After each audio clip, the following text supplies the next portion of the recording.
ramène-moi sur ta parole.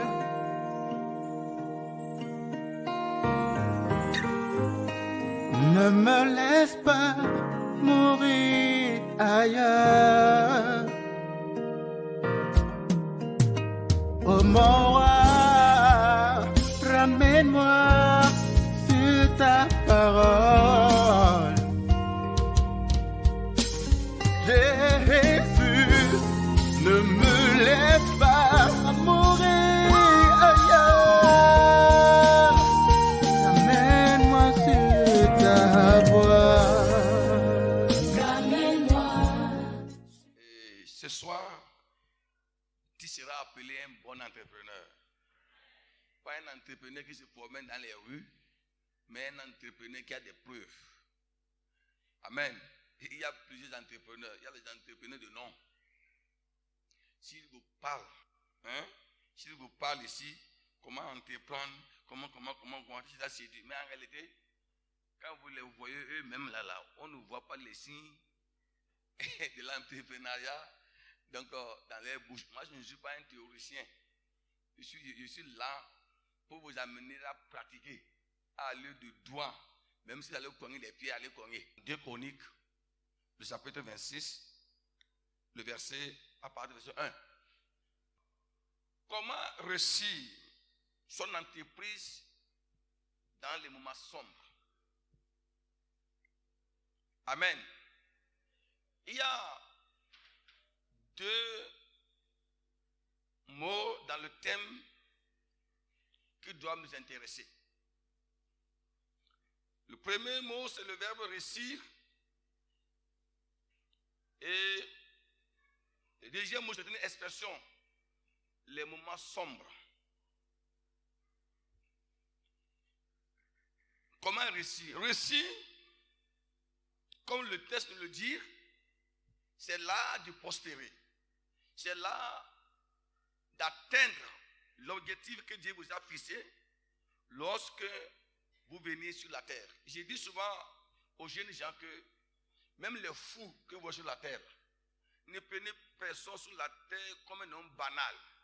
Celui qui n'a rien fait sur la terre n'est pas sur la terre. Si tu n'avais rien fait sur la terre, dites-toi d'y rappeler. Même les fous que vous voyez là, ils ont quelque chose à faire. Donc, quand je vois quelqu'un sur la terre, qu'il soit fainéant, que ce soit, moi je dis quelque chose, c'est tellement il a un négatif à atteindre. Soit il a raté, soit il ne sait pas comment faire, soit il a manqué un guide.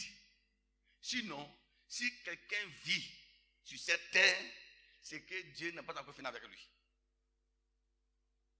Amen. Mais comment faire pour l'atteindre? C'est la question. Donc ici, réussir, c'est l'art d'entrer dans sa destinée en réalité. C'est l'art de toucher du doigt ce que vous êtes né pour être. Ce n'est pas seulement le savoir-faire. Le savoir-faire, beaucoup le savent. Mais ton savoir-faire là, est-ce qu'il t'amène vraiment à toucher de doigt ce que tu es né pour être? Un savoir qui ne vous amène pas en haut, qui ne vous transfère pas vers le royaume de la gloire, qui ne vous change pas, je pense que ce n'est pas un bon savoir. Le bon savoir doit vous amener à changer de position.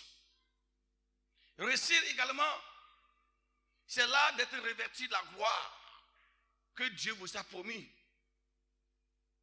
Quand on parle de la gloire, ce n'est pas seulement quelque chose de spirituel. La gloire aussi peut être la prospérité. Quand le texte parle de la puissance d'Osias, ce n'est pas seulement une puissance spirituelle, mais aussi peut-être la puissance matérielle, la puissance financière, la puissance humaine. Nous voyons ce roi avec tout ça. Il était vraiment puissant. Vous voyez, c'est-à-dire, il était un roi qui réussissait, qui avançait, qui prospérait dans tout ce qu'il faisait. On dit que quelqu'un réussit lorsque il arrive à tirer toujours de profit dans tout ce qu'il entreprend. S'il entreprend l'agriculture, ça marche. Si c'est le commerce, ça marche. Si c'est un métier, ça marche. Si c'est un ministère, ça va marcher. Donc, lorsque vous réussissez et que tout ce que vous faites là marche, on dit que cette personne-là, il a réussi. Lorsque vous naissez, Dieu vous met dans un monde entouré par la clôture.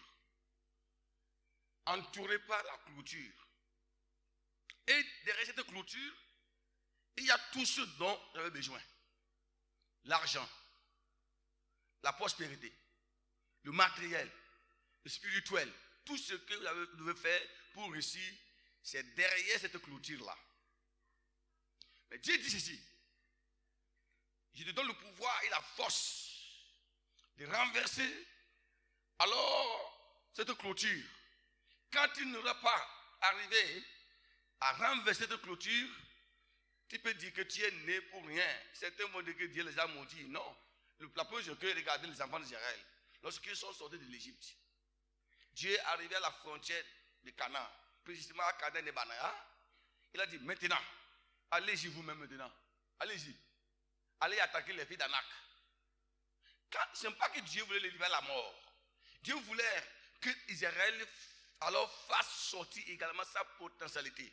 Il veut voir sa conviction de quoi il est capable de faire pour l'accompagner. Mais Israël dit jamais que c'est quel Dieu qui les appelle pour les livrer aux géants. Ils ne sont pas prêts à aller. Mais ceux qui ont choisi d'aller à la bataille sont allés. Et c'est les descendants là aujourd'hui qui sont sous le territoire israélien. Alors, voilà, et quand on parle de la réussite, c'est ça. C'est gagner. C'est gagner une entreprise. C'est arriver à procurer ce que vous désirez faire. Aussi, la réussite également, c'est quoi? C'est l'art de trouver les pistes d'atterrissage. On dit que quelqu'un réussit lorsque il arrive à gagner des pistes. Dieu lui accorde la faveur de trouver des pistes qui le conduisent à sa destinée. Ces pistes-là peuvent être des canaux. Et ces canaux peuvent être des sommes. Vous voyez, quand vous avez un bon visage, quand vous avez des pistes, votre visage peut attirer des gens qui disent: ah, telle personne-là, je ne le connais pas, mais je ne la connais pas, mais j'ai confiance en lui qu'il peut m'accompagner. C'est ça, en réalité, la réussite. Et c'est ce que Dieu appelle la bénédiction. C'est-à-dire une faveur, une couverture que Dieu met sur vous qui attire la confiance de tout. Et quand la Bible parle de la bénédiction, elle n'a rien à voir avec le matériel. La bénédiction dont la Bible parle, ce n'est pas le matériel que vous voyez, ce n'est pas l'argent. Non, non, non. Écoutez, la bénédiction est différente que ça. L'argent, le matériel, c'est le fruit de la bénédiction. C'est le fruit de la bénédiction. Il y a des gens qui ont de l'argent, mais comme ils ne sont pas bénis, ils n'arrivent pas à réaliser. Ils sont nés dans des familles, vraiment des bourgeois. Mais comme ils ne sont pas bénis en réalité, ils n'arrivent pas à faire une transformation quelconque. J'ai entendu plusieurs fois des gens dire que je ne comprends ma vie. Quand je gagne de l'argent, je ne sais pas comment je fais avec ça. Je n'arrive pas à m'entreprendre. Je n'arrive pas à avancer. Vous voyez, ça veut dire quoi? Ils n'ont pas la grâce, la couverture de la bénédiction de Dieu sur leur vie. Et c'est pourquoi ils ne réussissent pas. Il y a des gens, quand ils veulent commencer quelque chose, ils vont voir. Ils cherchent seulement de l'argent. Je veux de l'argent, je veux de l'argent. Je veux un prêt à la banque, ceci, ceci. Bon, je ne suis pas contre, mais si vous faites des prêts, vous cherchez de l'argent seulement pour entreprendre et que vous n'avez pas, vous n'êtes pas assuré que vous avez la bénédiction de Dieu sur vous, tu vas faire des prêts et tu vas ouvrir une boutique 2 ou 3 mois après, fermée. Et la banque t'attend. Là-bas. Donc les temps sombres, c'est quoi?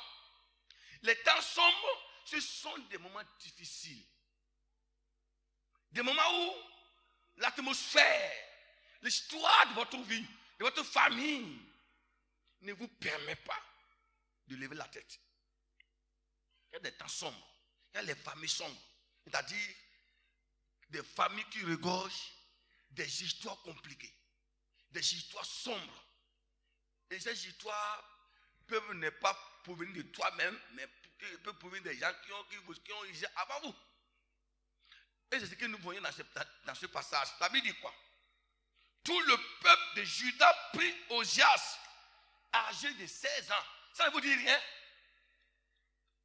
Quand on dit tout le peuple prit un jeune, un enfant de 16 ans pour devenir roi de Juda, un bon lecteur doit comprendre que le chroniqueur, en relatant des faits, n'est pas en train de parler seulement en l'air, mais il est en train de faire ressortir qu'il y a un problème. Il y a un problème. Une nation dans laquelle il y a des grands, il y a des sages, et c'est un enfant de 16 ans qu'on prend pour mettre à la place du trône. Il y a un problème. Ce problème-là, c'est ça qu'on appelle les temps sombres. Et la Bible dit quoi? Tout le peuple de Juda prit Osias, âgé de 16 ans, et l'établit roi à la place de son père Amasia.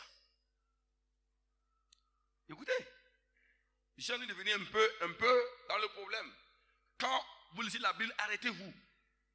On ne lit pas, arrêtez-vous, questionnez-vous. La Bible est au besoin de la réponse. Pourquoi tout le peuple prit Osias à l'âge de 16 ans pour remplacer son père? Son père est allé où? Était-il incapable? Qu'est-ce qui se passe dans l'histoire? Le roi Amasia, qui est le père d'Osias, était roi dans un moment difficile. Le peuple était déçu de lui.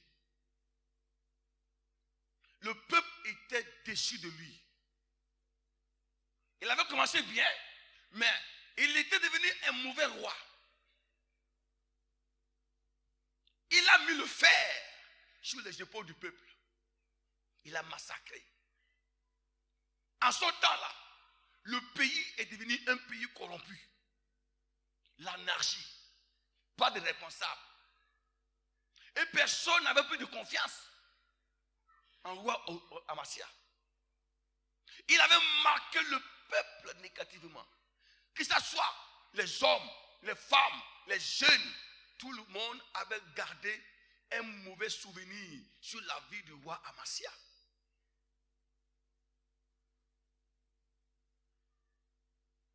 En ce temps, les oreilles du peuple étaient percées.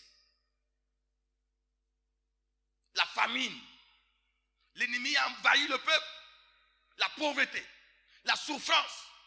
Israël était devenu un petit pays. L'humiliation, la honte avait envahi le pays tout entier. Il n'y avait pas de repos. Le peuple était asphyxié, totalement découragé. Et Israël ne pouvait plus que se comparer à nos autres nations. Si vous êtes dans le contexte et que vous fouillez, vous verrez qu'effectivement, il n'y a pas eu un temps aussi pire, aussi mauvais, aussi misérable que le temps de règne d'Amasia. Alors, le peuple dans son mécontentement s'est dit, mais nous n'avons pas de roi. On n'a pas de roi. C'est là qu'ils ont monté une armée. Ils ont assassiné le roi Amasia. Ils l'ont tué, ils l'ont égorgé. Qui va prendre la place d'Amasia? Il n'y avait personne. Les dégâts étaient trop. Les ruines étaient trop. Et personne n'osait lever le doigt pour dire, je suis prêt à devenir roi et à entreprendre pour relever les défis qui étaient là. C'était des grands défis. Mes amis, voilà le temps qui est sombre. Le temps est dur. Chacun recule en arrière. Et deuxièmement, personne ne croyait qu'Israël encore peut renaître. Que ce soit les Israéliens eux-mêmes, que ce soit les nations environnantes, aucune personne ne croyait qu'Israël peut renaître. Et puisque tout le monde était plongé dans l'anarchie, la corruption, même les sacrificateurs, les prophètes, tous étaient noyés dans le mal. Il n'y avait pas de confiance. Donc, Israël est devenu un sujet de moquerie. Et on va voir cette nation puissante que nous connaissons hier. La nation de David, de Salomon. Et on va voir comment cette nation va devenir. C'est ainsi que ce jeune homme appelé Osias, qui était là, qui n'avait aucune intention, est devenu roi d'Israël. Un matin ou un soir, il a été surpris de voir des sages venir à la maison, voir sa maman qu'on appelle Jéconia. Le nom de la maman a été marqué à cause de son fils. Alléluia. Amen. À cause de son fils. Il dit, mais le père est mort. On l'a tué. Nous ne trouvons personne pour prendre sa place. Ce n'est que Osias, son fils, qui a 16 ans. La maman dit, mais ce n'est pas possible. Vous avez regardé dans tout Juda là. C'est mon enfant que vous voulez prendre. Donc ce que vous avez fait à mon mari. Donc ce que vous voulez encore faire à mon fils. Ils ont dit, c'est lui qui va relever les défis là. C'est lui. Imaginez-vous, ton père a échoué. Et il a marqué négativement l'histoire des gens. Personne n'a de confiance dans la famille. Et c'est ton père qui a marqué négativement le cœur du peuple. Hein? C'est cet homme-là, ton père-là, on dit de venir le remplacer et de relever les défis. Et que c'est lui qui sait comment entreprendre, qui sait comment faire, planifier pour que Israël soit sauvé. Autrement dit, s'il fait mal, on le tuera. Et la famille d'Amasia, c'est une famille exterminée. La maman était vraiment étonnée. Elle était bouleversée. Mais comment cela peut arriver? Ils ont tué mon mari et ils veulent encore finir mon seul garçon qui est là. Ils ont pris Osias pour me mettre sur le trône. Ce n'est pas facile. Un jeune de 16 ans. Un jeune de 16 ans. Comment il va faire? Il va entreprendre quoi? Le fauteuil royal était une grande entreprise. Était une grande entreprise. Économiquement, le pays était zéro. Matériellement, zéro. L'armée, il n'a plus d'armée. Il n'avait plus d'armée. Quand vous lisez l'histoire, il n'a pas d'armée, il n'a rien. Il n'y a pas de l'eau dans le pays. Il n'y a pas d'eau. Il n'a rien. Toute la ville était sans clôture. C'était totalement l'insécurité. Il n'a rien. Son père n'a rien laissé. Ni argent, ni matériel. Mais comment lui, c'est un enfant de 16 ans, comment il pourra faire pour relever ces défis-là? Là, nous voyons deux points essentiels que nous allons connaître. Les obstacles d'Osias et comment il a pu réaliser ces réalisations. Premièrement, nous voyons, premier obstacle de quoi? Oui, les obstacles. Premier obstacle de quoi? C'est le contexte dans lequel ils l'ont placé sur le trône. Ce n'est pas facile. Et vous pouvez comprendre déjà que Osias va dire, mais comment je vais faire? Comment il va faire pour gagner la confiance du peuple? Là le problème. La Bible nous dit quoi? Tel père, tel fils. C'est l'enfant du meurtrier. C'est l'enfant du sorcier. Ce ne sont pas qui nous a tués. C'est lui qui nous a fait du mal. Lui qui a détruit le pays. Et c'est encore lui. Ils l'ont mis. Donc, comment faire pour gagner la confiance du peuple? Donc, cette question-là pouvait amener Osias à échouer. Donc, Osias devait d'abord surmonter l'obstacle là. Il devait aller au-delà des mauvaises actions de son père. C'est là la première chose. Alléluia. Alors, mes amis, si vous voulez réussir dans votre entreprise, le premier obstacle que vous devez alors surmonter, c'est le contexte socio-familial et politique de votre famille et de votre pays. C'est important. Banalement, il y a des gens qui ne réussissent pas dans les entreprises parce que j'ai dit, mais mon père était plus intelligent que moi, il a fait quoi? Il a fait quoi? D'autres n'ont pas de succès parce que on leur dit quoi? Des gens de l'argent, ils n'ont pas pu réussir, mais moi qui je suis maintenant pour t'avancer là. Non. Mais ce qui m'intéressait, Osias, il a surmonté. Il a surmonté l'obstacle. Il a surmonté l'obstacle. Cet obstacle l'a permis alors de braver la situation. Alléluia. On dit l'enfant d'un sorcier est devenu président. Imaginez-vous, qui peut avoir confiance en toi? Hein? On dit l'enfant d'un sorcier est devenu président de la Bible. Même les chrétiens vont dire, hey, prions pour sa mort. Ou bien, on va prier que le pays est pourri, prions pour sa mort. Même si l'enfant n'avait aucun problème. Si l'enfant avait le cœur de Dieu, les gens vont prier pour sa mort. Ils vont dire qu'il va faire comme qui? Comme son père. Et il a encore son âge. Écoutez, peu importe le contexte dans lequel ta famille a traversé. Peut-être Dieu t'a confié une tâche, une mission, une entreprise.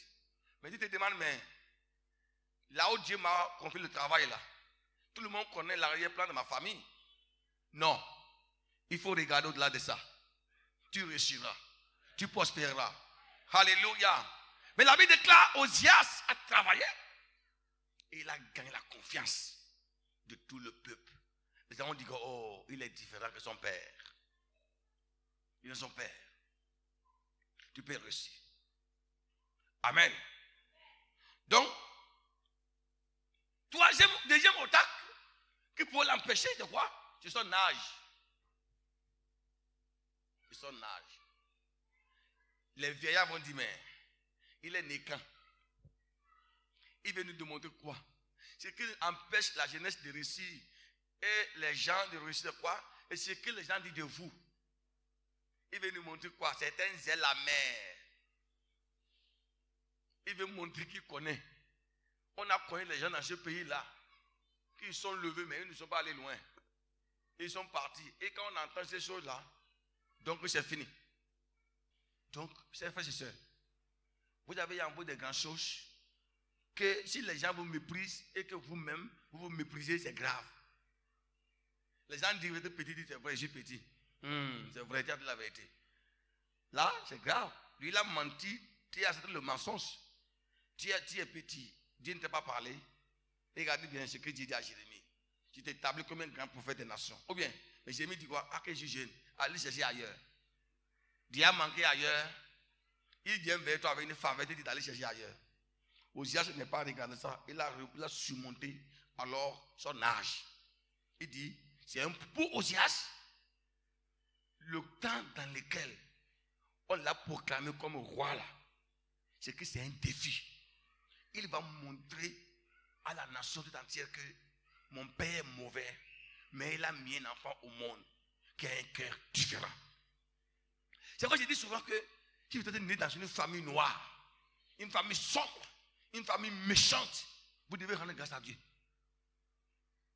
Oui, rendez grâce à Dieu. Dieu Seigneur, merci.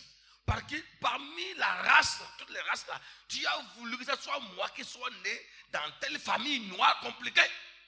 Ça veut dire que tout ce qui est noir là, ça doit être pour toi des profits à travers lesquels tu vas t'appuyer pour marquer ton histoire. Et c'est que, alors, Osias a compris. Il a compris. Il a relevé, il a surmonté son âge. C'est ce que le roi Saül a dit à David, que tu n'es qu'un gamin. C'est une insulte, hein? C'est pas bon. Un gamin. Que tu n'es qu'un gamin. Un gamin. Tu ne peux pas aller affronter ce jeune homme. Tu n'es qu'un gamin. Et son frère Eliab dit quoi? Qui as-tu laissé ce petit troupeau au désert? J'avais dit, toi tu n'es que réservé des petits troupeaux. Tu sais quoi ici?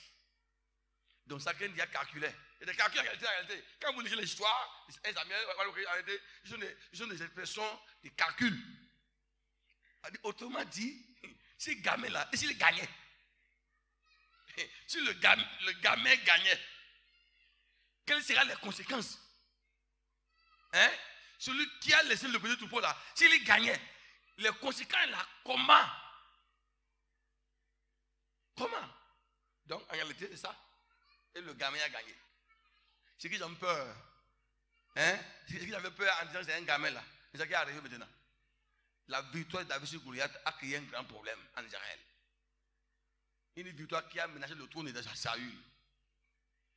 Qui a levé la joie de Saül. Donc ne vous méprisez pas. Alléluia. Alors ici, allez voir ce que Osias a fait.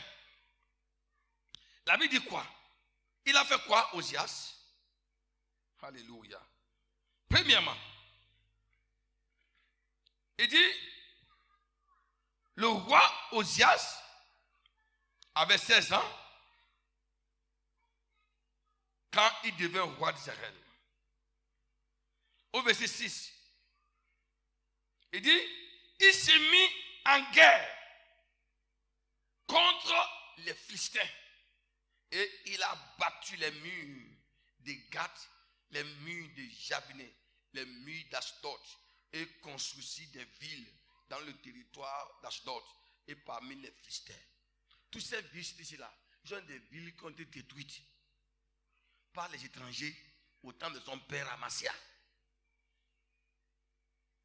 Quand il est venu, il dit quoi? Je vais reconstruire. Je vais reconstruire. Il a construit les murs de Gath, les murs de Jérusalem, les murs de Jabné. Il a tout repris. C'était une vision qu'il avait tracée. Il a construit ça. C'est là, les gens comparent, disent, mais ce petit-là, c'est grave. Il a comparé fait de bonnes choses, quoi. N'est-ce pas? Les gens comparent avec de confiance en lui. Un peu. Un peu. Alors, deuxièmement, la Bible dit quoi? Il a construit une armée moderne, avec des armes modernes.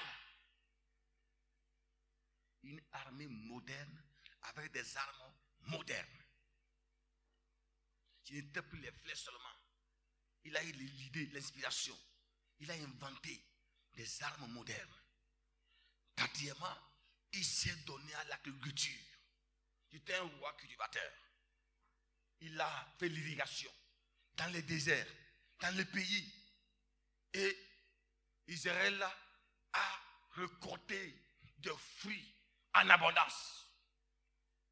Il n'y avait pas eu de récolte dans toute l'histoire de Juda, si ce n'est qu'au temps du roi Osias.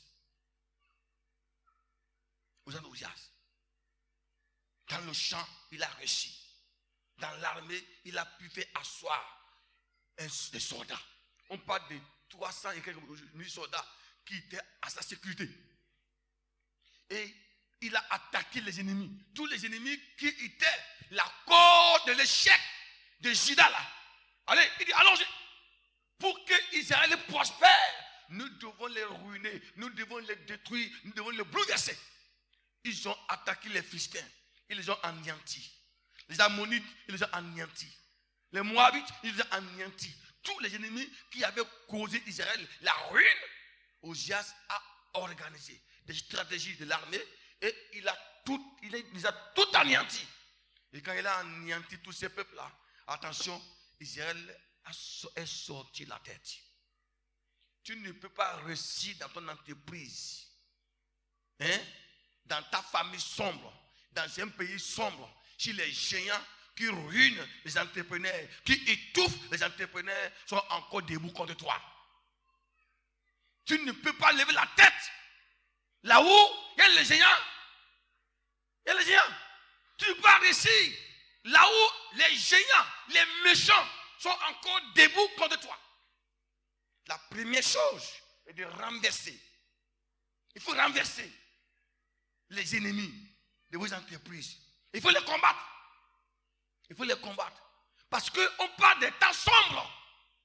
Un temps sombre est un temps où les méchants gouvernent.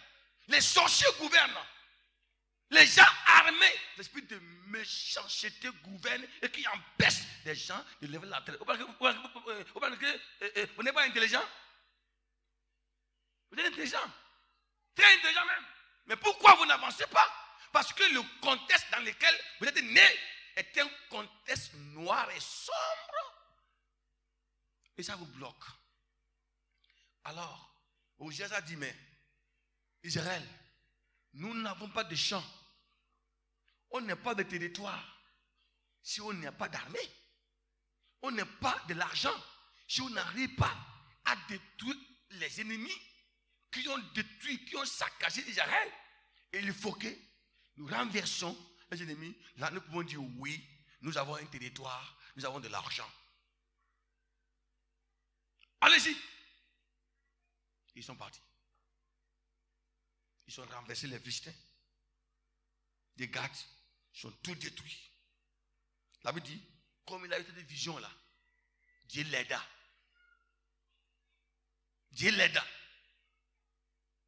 Dieu l'aida. Et Dieu l'aida contre les Philistins, contre les Arabes qui habitaient à Gilbal et contre les Ammonites. Les Ammonites qui faisaient des présents à Osias et sa renommée était étendue. Vous comprenez ça? La première vision que Osias a eue, c'est quoi? C'est la vision d'attaquer la cause même de l'échec d'Israël. Les Ammonites, tout ça. Il est allé les attaquer. Il les a bouleversés. Il les a terrassés. Qu'est-ce qui se passe? Ces nations autrefois qui dominaient Juda là, ils ont fait une alliance avec Israël pour dire désormais, nous sommes vos patrons. Nous là, nous serons vos ouvriers. Les Philistins, les Ammonites là, ils ont dit à Osias, nous sommes soumis à toi pour être ouvriers. Désormais, nous viendrons payer les présents. Chaque année, on viendra vous payer. Tous nos records, tout ce que nous avons, nous viendrons, autrement dit, nous viendrons payer nos impôts à Juda. Nos impôts à qui? À Juda. Waouh! Quand tu n'es pas puissant, tu ne peux rien faire. Hein? La puissance impose le droit. C'est ça qui se passe. La Bible dit, quand ils sont capables de le faire, la Bible dit quoi? Osias fut renommé. Et sa renommée étendue jusqu'aux frontières de l'Égypte. Il devient quoi? Un roi international. Alléluia. Son père n'a pas été reconnu comme ça. Mais lui, il a été reconnu. Mon frère et ma soeur, Dieu a mis en toi une potentialité. Il a mis en toi un don. Quand vous lisez Osias, on dirait qu'il avait plusieurs entreprises. C'est lui l'agriculteur, fabriqueur de quoi? Des armes. Hein? C'était un roi équilibré. Un roi équilibré. Dieu l'a tout donné. Ce soir, je bénis ta vie. Que Dieu te donne tout ce dont tu as besoin afin que tu entreprennes et que tu réussisses au nom de Jésus. Oui, nous sommes aussi là pour dire que tout ce qui t'empêche de réussir, ce soir même, le Seigneur va les détruire, le Seigneur va les renverser au nom puissant de Dieu. Amen. Osias a implanté des arbres, un jardin, un grand jardin. Les oliviers, les orangers, des palmiers, Osias a implanté partout. Et avec ça, ils allaient fabriquer des jus, des vins. Si pour nourrir les rois, il fallait venir en Judée. Voilà, les jus. Vous voyez, les jus, on va appliquer là. Donc, d'où ça vient? Osias est l'initiateur. L'irrigation dans le désert. Osias est l'initiateur. D'où viennent ces idées-là? C'est Dieu qui a donné ça. Vous êtes là, vous dites qu'il avait de l'argent. Osias avait de l'argent. Il n'avait rien. Mais son argent était ici. Dans la tête. Dans la tête. Voilà ce qui s'est passé. La plus grande question est celle-ci. Comment Osias est arrivé à avoir ces succès-là? Comment il est arrivé à réussir son entreprise, l'irrigation, une armée moderne? Comment il a su gérer le pays en tant que jeune? Comment il a fait? Écoutez, lisez le verset 4. Il fit ce qui est droit aux yeux de l'Éternel. Il fit ce qui est droit aux yeux de l'Éternel. Ce qui est droit et ce qui est juste. C'était un roi de justice. Un roi qui n'aime pas l'amalgame. Qui n'aime pas la corruption. Si c'est noir, c'est noir. Si c'est rouge, c'est rouge. Si c'est blanc, c'est blanc. C'est comme ça, Osias était devant Dieu. Comment tu peux réussir et tu qualifies le blanc comme le noir dans ton entreprise? Tu viens de commencer quoi? Tu as commencé avec la corruption. Tu as commencé par qualifier le noir comme le blanc comme le noir.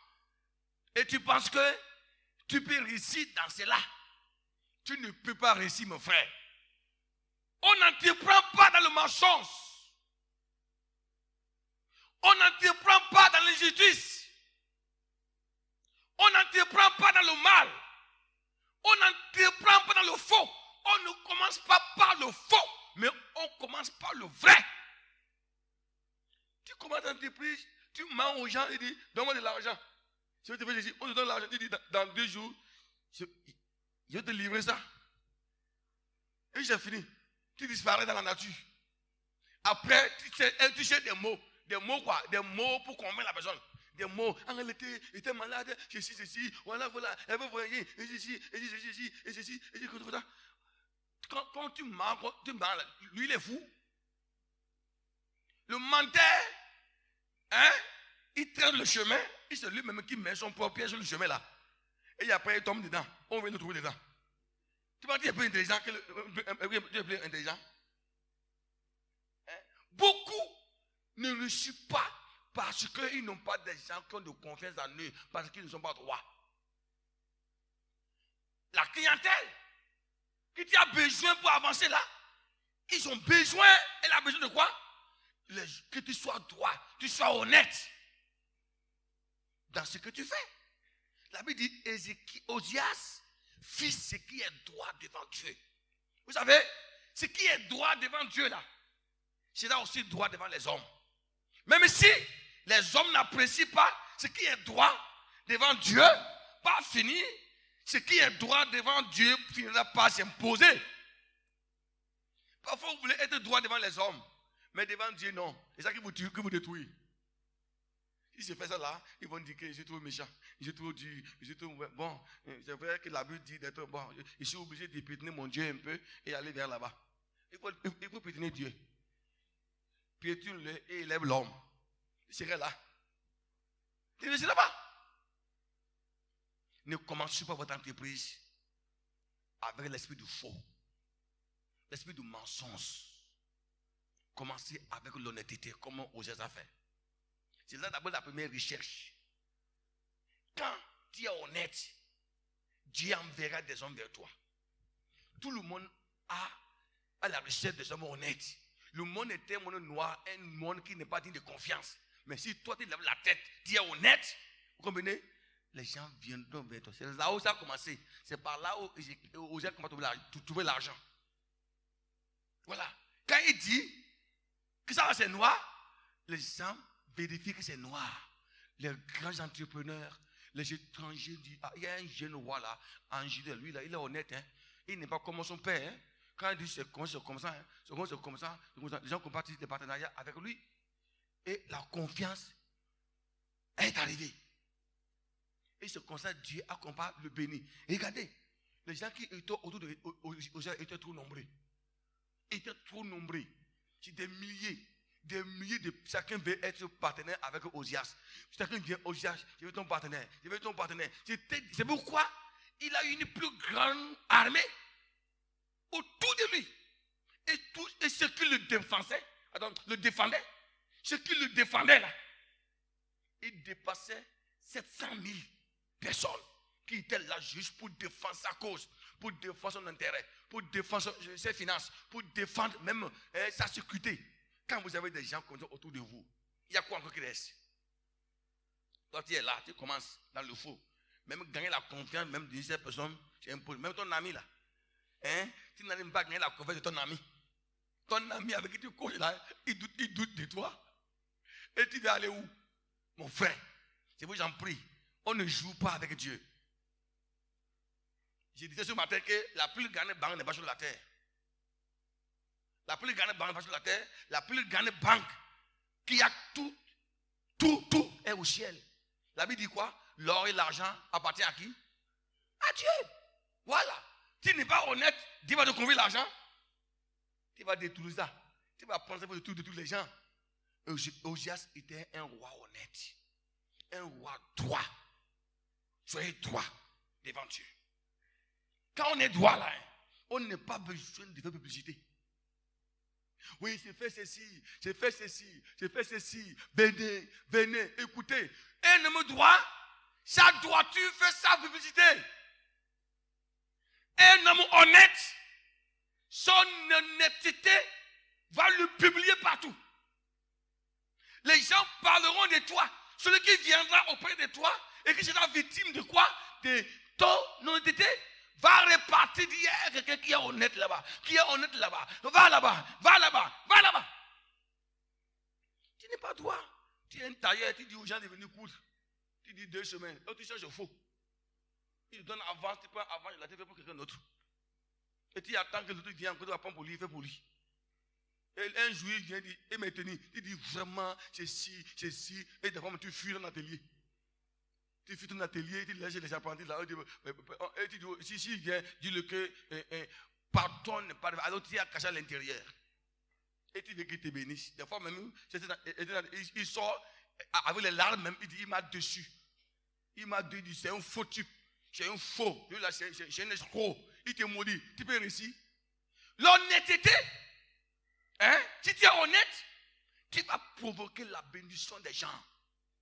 Tu vas provoquer les gens, même des païens vont te bénir. Quand tu es honnête là, tu vas provoquer des gens.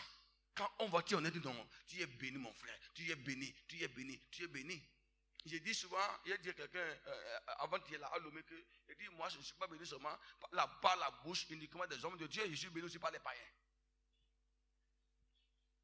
Je connais des vieux qui m'ont béni, des païens qui m'ont béni.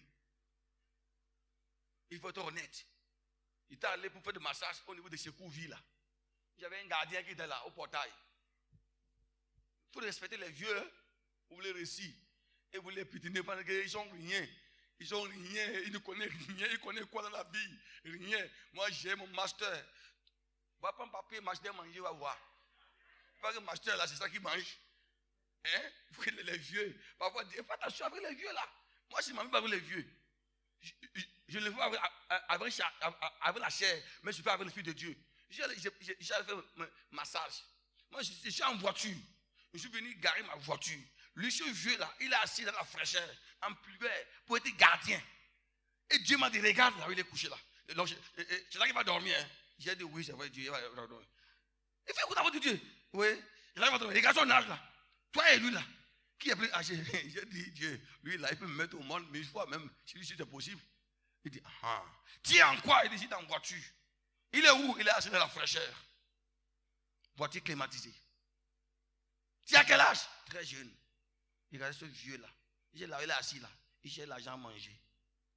Il est assis là. Mais pourquoi toi tu n'es pas comme ça?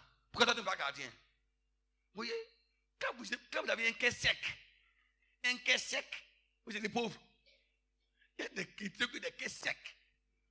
On dit des cœurs secs, des cœurs qui ne sont aucune révélation, qui ne sont aucun message, qui sont insensibles, des cœurs secs. Tout ce que Dieu fait pour les parler, ils ont un cœur désertique. Rien ne pénètre quoi.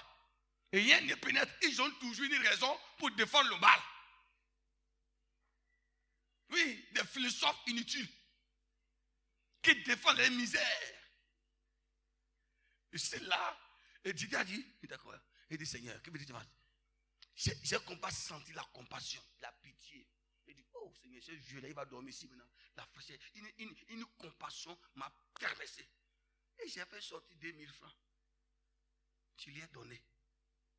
D'abord, il a fini de prier. Il a fini de l'asseoir. Quand j'ai attendu qu'il finisse sa prière, je lui ai remis les 2000 francs là. Écoutez, as-tu vu un vieux pleurer? Est-ce que tes actions ont fait couler les larmes d'un vieux, d'un papa? As-tu vu un vieux pleurer? Moi j'ai vu. J'ai vu le vieux là, quand donné, les larmes ont pas coulé dans ses yeux comme de l'eau. Il pleure comme ça. Il veut me parler de papier, il a pris le mouchoir. Il fait comme ça, il pleure. Il pleure. Il dit, toi jeune homme, viens. Toi jeune homme, viens. Tu deviendras un milliardaire. Pas un milliardaire qui va mourir vite, mais qui va vivre longtemps. Je te bénis, tu vas vivre longtemps. Il dit, Allah Akbar. Oui. Son Allah Akbar, il va me bénir. Il dit, Allah Akbar. Tu es béni. Il parle, il fait comme ça. Tu es béni, tu es béni, tu es béni. Et il pleure, il me bénissait. Il pleure. J'ai dit, papa, merci. Je reçois, merci. Merci, merci papa, merci. Et je suis rentré dans la voiture et il est venu pour regarder la vitre là. Il dit, hein, tu veux partir comme ça? Hein? Dieu. Hein? Tu auras tu es béni. Tes enfants là, vous seront bénis. Ce que tu es en train de béni. Maintenant, toi tu me vois demain avec une bénédiction, le pasteur m'a dit à lui là. Est-ce qu'il n'est pas ainsi, quelque part caché? Est-ce qu'il n'est pas une poteau noire? Restez là en désert, une poteau noire, restez là. Tu vas penser fatiguer, tes pensées vont te ruiner, même moi j'avancerai. Parce que j'ai fait couler positivement les larmes d'un vieux. Osias aimait toucher les cœurs. Il a touché les cœurs des vieillards. Il a gagné la confiance des vieux. Touche autour de lui. Faites beaucoup attention. Si vous avez un cœur sec, c'est grave. Vous avez un cœur poussiéreux. Touchez la poussière au moins. Si j'ai pris de l'eau, arrosez votre cœur. C'est grave. Sinon, un cœur poussiéreux est dangereux. Ne soit rien. Mais si votre cœur est humide,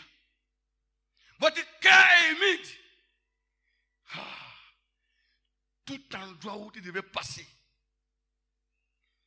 pour faire éclore ta destinée, tous les canaux à travers lesquels Dieu a mis devant toi. Si ton cœur est humide, tu vas le rencontrer. Si tu es allé à Niamey, autour de, après Malanville, on voulait être ici à 21h. Oh, ils sont dit à 18h30 comme ça. Arrivé à Malanville, on a travaillé, il filait. J'ai dit, mon frère, fais doucement. Il filait. De loin, j'ai vu un vieux qui tournait comme ça. Il voulait essayer de la voir. Et avec son vélo, sur le vélo, il y avait une feuille. Une feuille sur le vélo. Le vieux fait comme ça. Il a dévié. On a fait quelque chose de 10 km. J'ai dit, mon frère, arrête, retournons en arrière. Il dit, quoi? Pourquoi? J'ai dit, retournons en arrière. Retournons en arrière. Il dit que quoi? J'ai dit, le vieux qu'on a dépassé là, je dois le rencontrer.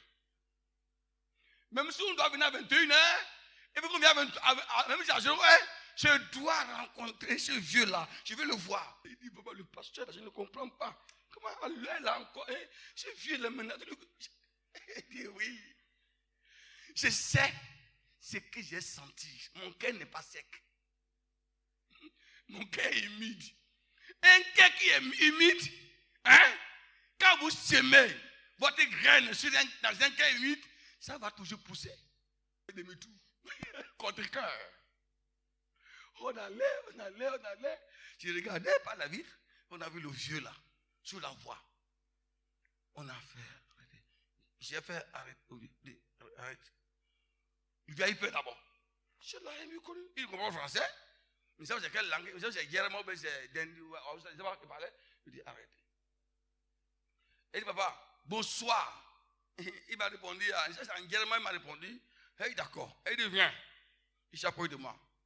J'ai ouvert la vitre, la portière, je suis sorti. J'ai mis dans ma poche. J'ai fait sortir 10 000 francs. Et j'allais m'accouper comme ça. Il dit papa, prends. Hey, quel scénario? Un autre vieux ça. Quel scénario? Vous les vieux, vous voulez réussir et vous jetez les pieds sur les vieux. Grand entrepreneur qui ne connaît pas les vieux. Le vieux, je ne connais pas, mon papa au village. Je ne sais pas lui qui m'a mis au monde, mon papa au village. Si vous voulez vivre longtemps, vous avez vu longtemps. Si vous voulez mourir tôt, vous allez mourir tôt. Alors, j'étais là. Je ne sais pas dire que vous écoutez Dieu. Dieu n'a jamais appelé quelqu'un à la faire. Écoutez, laissez affaire de Dieu en paix. Il dit que Dieu a donné, Dieu a repris. À qui Dieu a dit ça? Même le jour de l'enterrement, il a appelé à Dieu de l'appeler à l'âge de 29 ans. Dieu a dit ça à qui? Hein? À qui Dieu a dit ça? Bon, il a appelé à Dieu de l'appeler à l'âge de 25 ans. Le fait de pas sans toi dans ma vie. Ne me laisse pas mourir ailleurs. Je sais que c'est toi la raison pour laquelle je vis. Je veux rester près de toi. Je veux rester avec toi. M'attacher à ta parole. Ne me laisse pas dans ce désert, dans cette vallée sombre. Je me sens mieux près de toi. Ramène-moi à toi, Jésus, car je sais que tu ne me rejettes